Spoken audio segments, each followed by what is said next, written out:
Hello everyone. Today is Saturday, the 30th of March 2024.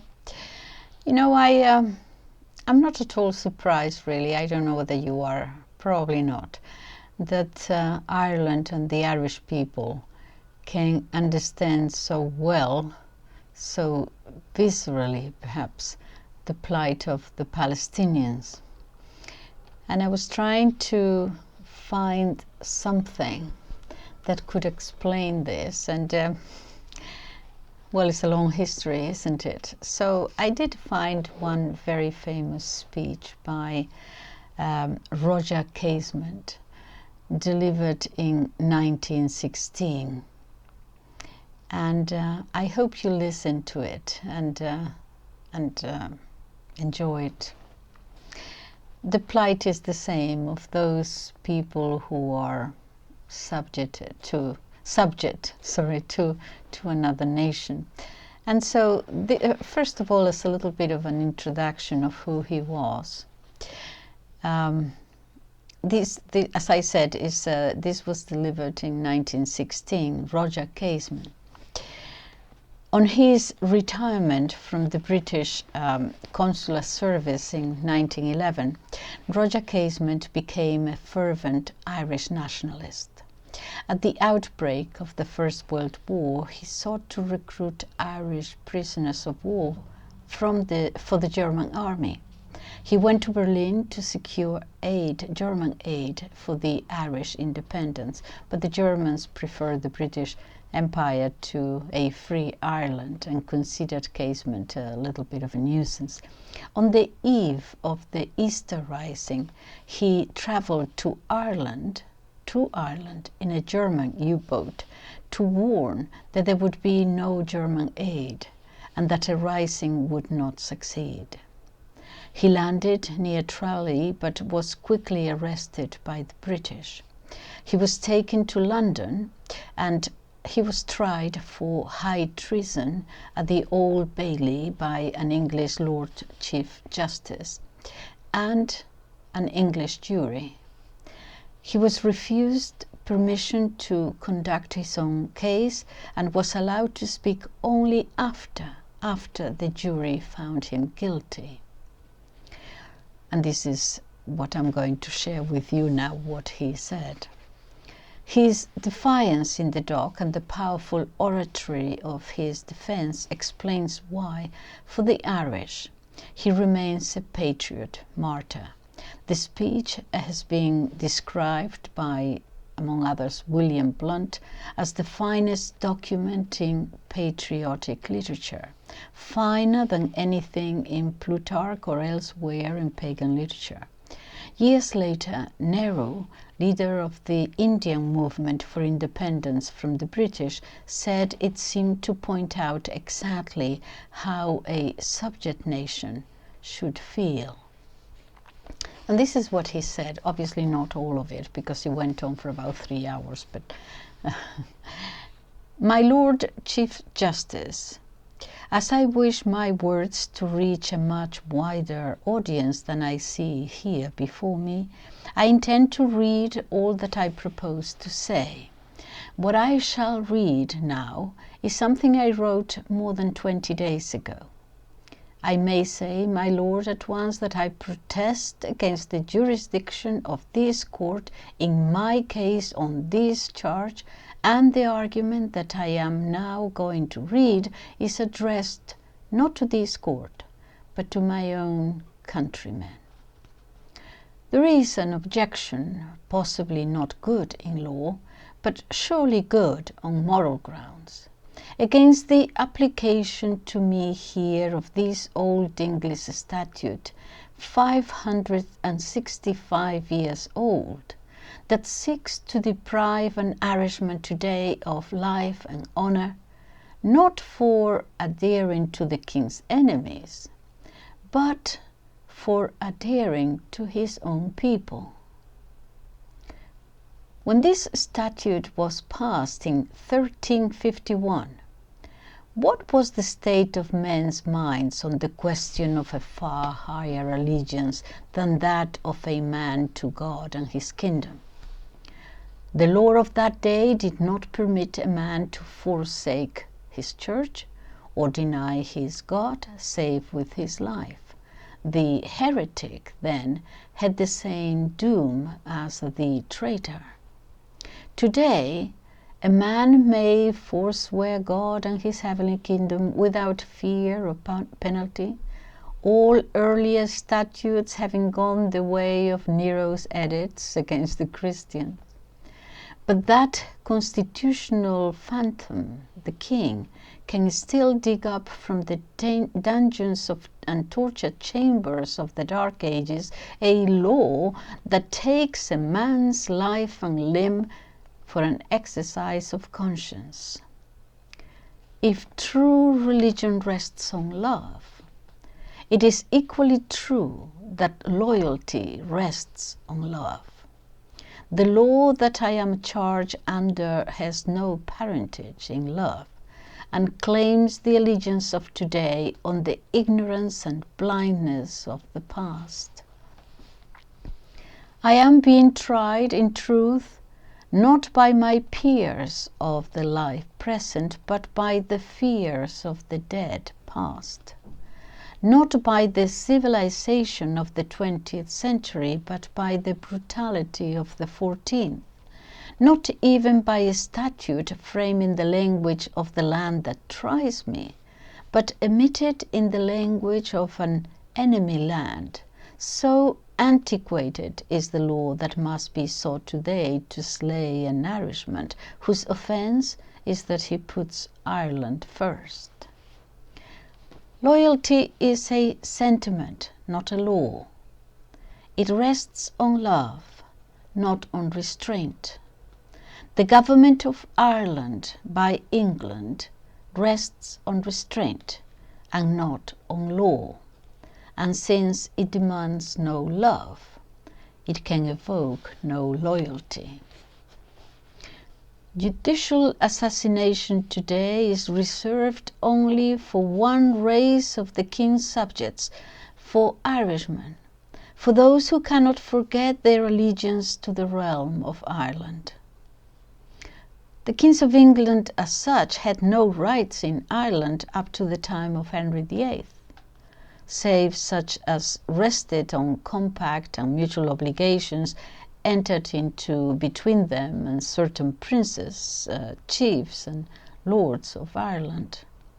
This form of legal right, such as it was, gave no king of England lawful power to impeach an Irishman for high treason under this statute of King Edward III of England, until an Irish Act known as the Poynings Law, the 10th of Henry VII, was passed in 1494 at Drogheda by the Parliament of the Pale in Ireland, and enacted as law in that part of Ireland.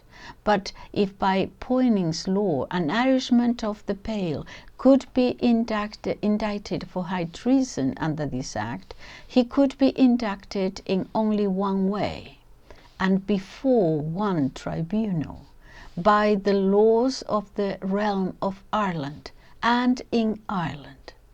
The very law of Poyning, which I believe applies this statute of Edward III to Ireland, enacts also for the Irishman's defence all these laws by which England claims her liberty. And what is the fundamental charter of an Englishman's liberty? That he shall be tried by his peers. With all respect, I assert this court is to me, an Irishman, charged with this offence, a foreign court. This jury is for me, an Irishman, not a jury of my peers to try me on this vital issue, for it is patent to every man of conscience that I have a right, an indefeasible right, if tried at all, under this statute of high treason, to be tried in Ireland, before an Irish court and by an Irish jury. This court, this jury, the public opinion of this country, England, cannot but be prejudiced in varying degrees against me, most of all in time of war. I did not land in England. I landed in Ireland. It was to Ireland I came. To Ireland I wanted to come. And the last place I desired to land was in England. But for the Attorney General of England, there is only England. There is no Ireland. There is only the law of England, no right of Ireland. The liberty of Ireland and of an Irishman to be judged by the power of England. Yet for me, the Irish outlaw, there is a land of Ireland, a right of Ireland, and a charter for all Irishmen to appeal to. In the last resort, a charter that even the very statutes of England itself cannot deprive us of. Nay, more, a charter that Englishmen themselves assert as the fundamental bond of law that connects the two kingdoms. This charge of high treason involves a moral responsibility, as the very terms of the indictment against myself recite, inasmuch as I committed the acts I am charged with to the evil example of others in like case. That's a quote. The evil example of others in like case. What was the evil example I set to others in the like case, and who were these others? And the evil example charged is that I asserted the right of my own country, and the others I appealed to aid my endeavor were my own countrymen. The example was given not to Englishmen but to Irishmen, and the like case can never arise in England, but only in Ireland. To Englishmen I set no evil example, for I made no appeal to them. I asked no Englishman to help me. I asked Irishmen to fight for their rights.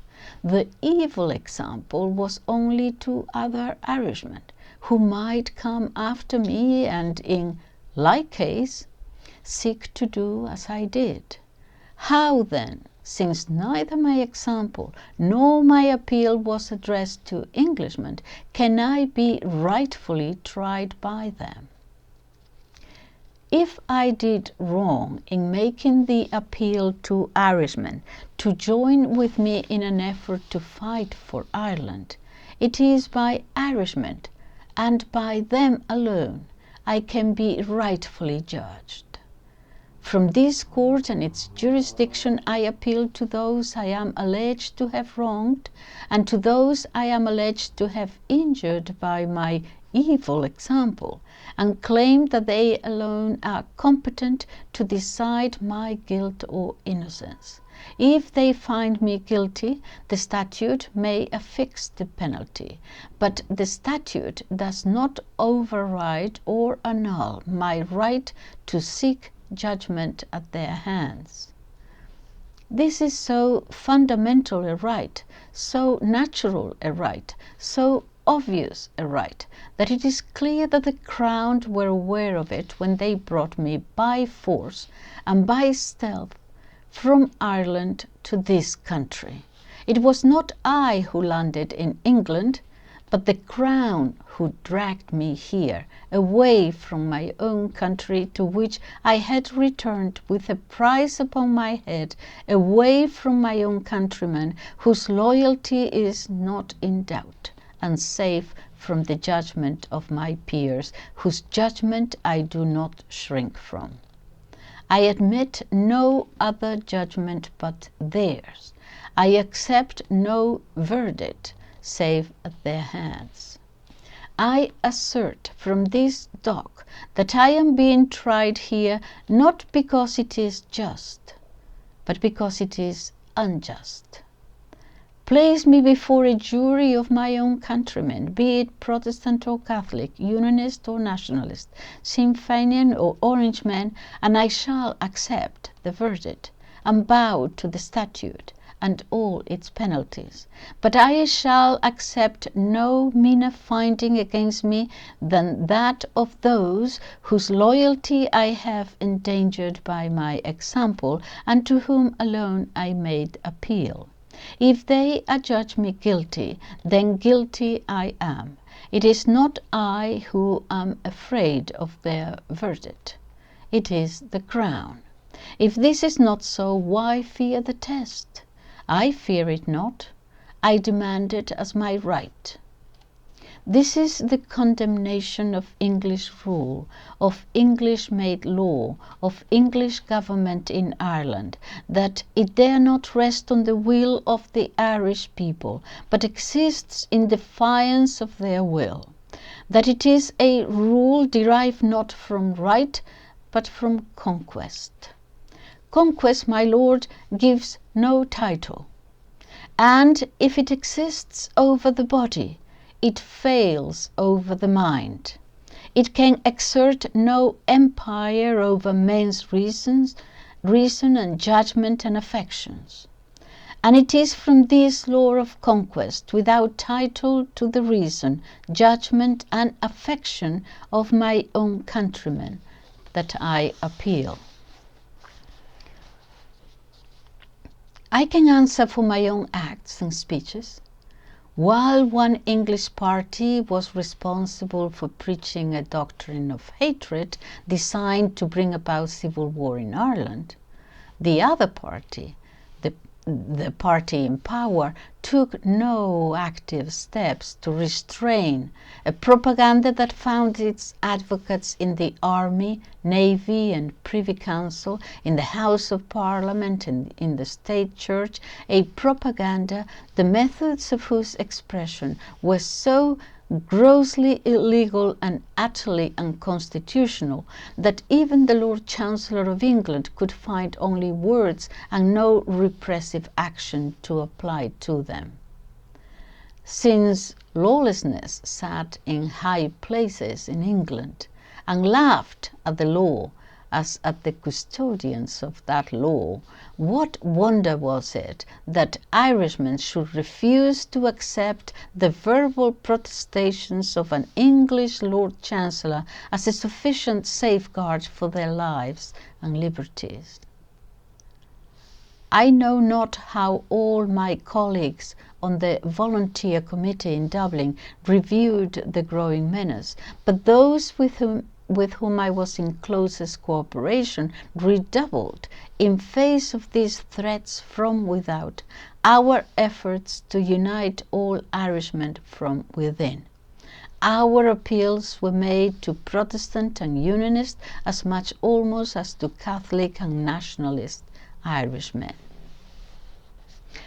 If, as the Right Honourable Gentleman, the present Attorney General asserted in a speech at Manchester, nationalists would neither fight for Home Rule nor pay for it, it was our duty to show him that we knew how to do both. Within a few weeks of my arrival in the United States, the fund that had been opened to secure arms for the volunteers of Ireland amounted to many thousands of pounds. In every case, the money subscribed, whether it came from the purse of a wealthy man or from the still readier pocket of the poor man, was Irish gold. We have been told, we have been asked to hope that after this war Ireland will get Home Rule as a reward for the lifeblood shed in a cause which, whomever else its success may benefit, can surely not benefit Ireland. And what will Home Rule be in return for what its vague promise promise has taken and still hopes to take away from Ireland?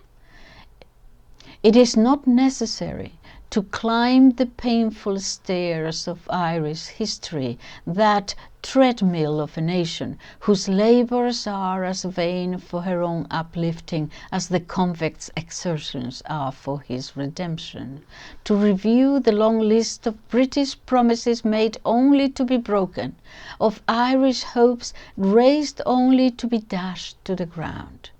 Home rule, when it comes, if come it does, will find an island drained of all that is vital to its very existence, unless it be that unquenchable hope we build on the graves of the dead.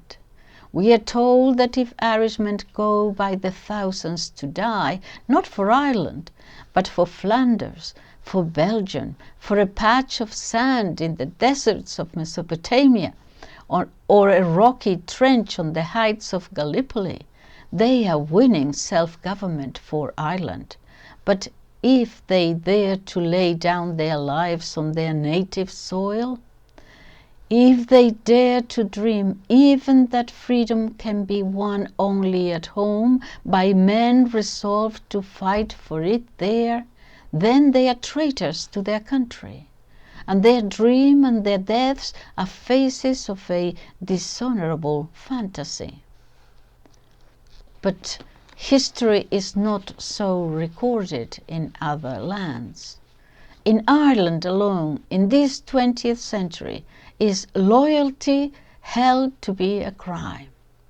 If loyalty be something less than love and more than law, then we have had enough of such loyalty for Ireland and Irishmen.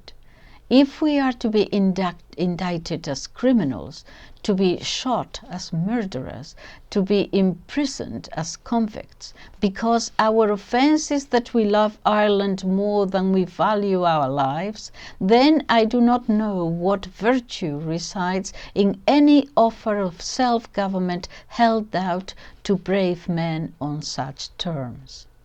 Self-government is our right, a thing born in us at birth, a thing no more to be doled out to us or withheld from us by another people than the right to life itself, than the right to feel the sun or smell the flowers or to love our kind. It is only from the convict these things are withheld, for crime committed and proven, and Ireland that has wronged no man, has injured no land, that has sought no domination over others. Ireland is being treated today among the nations of the world as if she were a convicted criminal. If it be treason to fight against such an unnatural fate as this, then I am proud to be a rebel. And I shall cling to my rebellion with the last drop of my blood. If there be no right of rebellion against the state of things that no savage tribe would endure without resistance, then I am sure that it is better for men to fight and die without right than to live in such a state of right as this.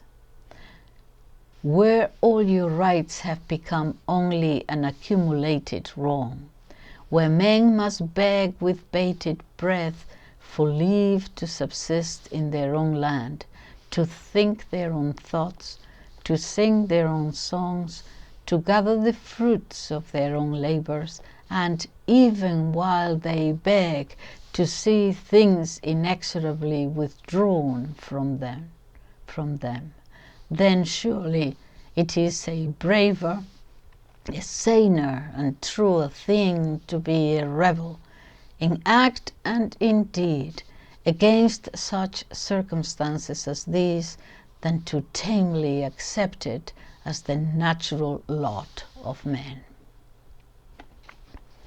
Well, Casement was condemned to death and hanged. His so-called black diaries afterwards, containing homosexual passages, were circulated by the British agents to discredit him and discourage any movement for a reprieve. This is an old tale. But anyway, thanks to Casement, Sinn Féin got the credit for the Easter Rising and the independence of Ireland triumph when he was hanged. And that is my reading for today. Thank you very much for your attention. Bye-bye.